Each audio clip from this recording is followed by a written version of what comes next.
Pessoal, depois de enfrentarmos esse paradoxo dos testes inúteis, é hora de apresentar então o nosso herói, o Likelihood Ratio, ou LR, ou até mesmo razão de verossimilhança. Embora ele não use capa, mas ele tem o poder de transformar a incerteza. Vamos ver como. O Likelihood Ratio positivo é a sensibilidade dividido pelo 1 menos a especificidade, e o Likelihood Ratio negativo, 1 menos a sensibilidade dividido pela especificidade. Apesar das fórmulas, não se preocupe em calculá-las. A ideia é só para mostrar para você que se você tem a sensibilidade e a especificidade de um teste, é possível calcular as razões de verossimilhança ou Likelihood Ratio. Mas também não se preocupe, há calculadoras para isso. O Likelihood Ratio é um multiplicador de probabilidades. Ele responde da seguinte forma: se for um Likelihood Ratio positivo, quantas vezes um teste positivo aumenta a suspeita de doença? Se for negativo, quantas vezes um teste negativo reduz essa suspeita? Para um teste ser útil, ele precisa então, se for um Likelihood Ratio positivo, ser maior do que 1, aumentando a probabilidade. Se for um Likelihood Ratio negativo, ele precisa ser menor do que 1, assim ele vai diminuir essa probabilidade. Lembram então dos nossos testes A e B com Likelihood Ratio igual a 1? Eles eram como essas espadas sem fio. Agora imagine um Likelihood Ratio de 10. Ele multiplica a probabilidade por 10. E um Likelihood Ratio negativo de 0,1? Divide por 10. É assim que os Likelihood Ratio nos salva da estagnação diagnóstica. Vamos falar agora do nomograma de Feynman. Ele é como esse herói ator. O nomograma é uma ferramenta para traçarmos as probabilidades. A primeira linha da esquerda é a probabilidade pré-teste, a do meio, o Likelihood Ratio, e a da direita, a probabilidade pós-teste. Por que então que um Likelihood Ratio igual a 1 é um desastre? Vamos mostrar pelo nomograma. Lembra os nossos testes A altamente sensível e do B altamente específico com Likelihood Ratio de 1? Vamos supor então uma doença com prevalência de 10%. Usando o nomograma, aqui estamos então o pré-teste em 10%, colocamos o Likelihood Ratio de 1 e temos um pós-teste de 10. Viu que nada muda? O teste não ajuda em nada. Vamos treinar então um pouco o uso dos Likelihood Ratio com o nomograma de Feynman.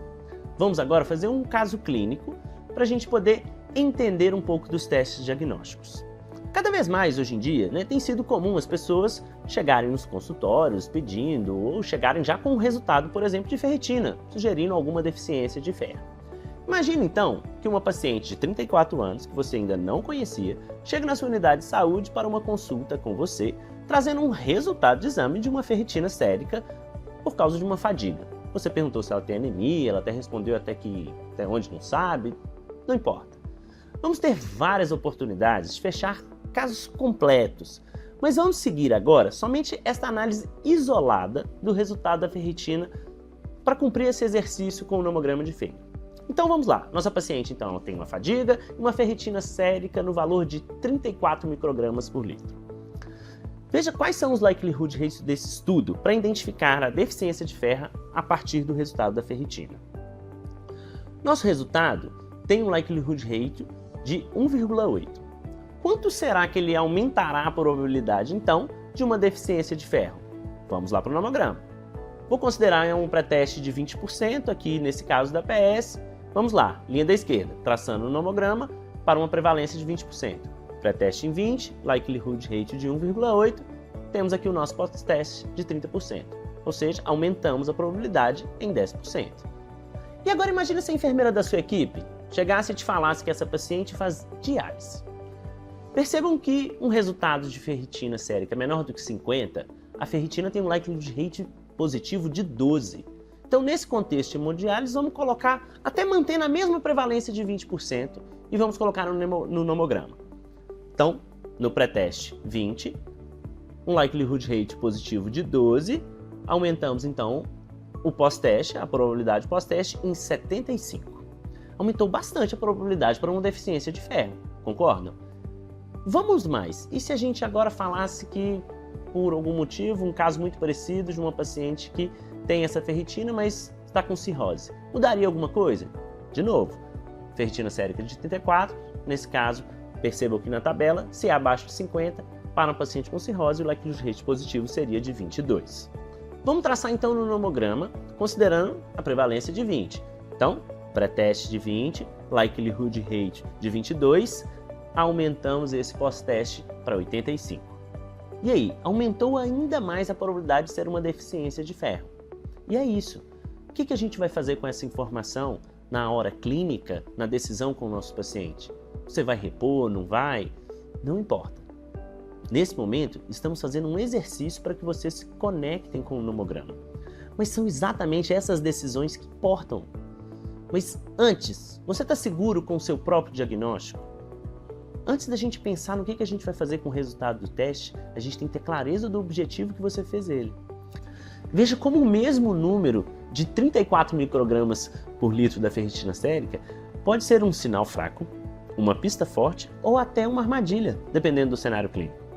Esses valores de likelihood ratio vieram de um cenário sem dúvida no diagnóstico de anemia de todos os pacientes. Eles já eram anêmicos e o valor da ferritina foi estudado para identificar a deficiência de ferro nesses pacientes.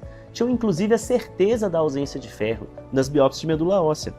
A epidemiologia clínica nos ensina que a prevalência é a bússola inicial. Os likelihood ratio ajudam a direção e o contexto define o destino. Não quero que ninguém aqui se torne reféns de números durante as consultas. Não temos a abundância de exames sofisticados a todo momento, mas temos algo muito mais poderoso, o contexto. Enquanto hospitais lidam com prevalências altas e doenças estabelecidas, nós trabalhamos no reino das probabilidades sutis. Um teste positivo para deficiência de ferro na PS não significa o mesmo que em um paciente renal crônico. E o que acabamos de ver em um resultado de ferritina de 34, temos bons likelihood rates para guiar para uma possível deficiência de ferro. Mas a questão é, em quem? Isso nos ensina uma coisa, o mesmo número ganha vida em contextos diferentes.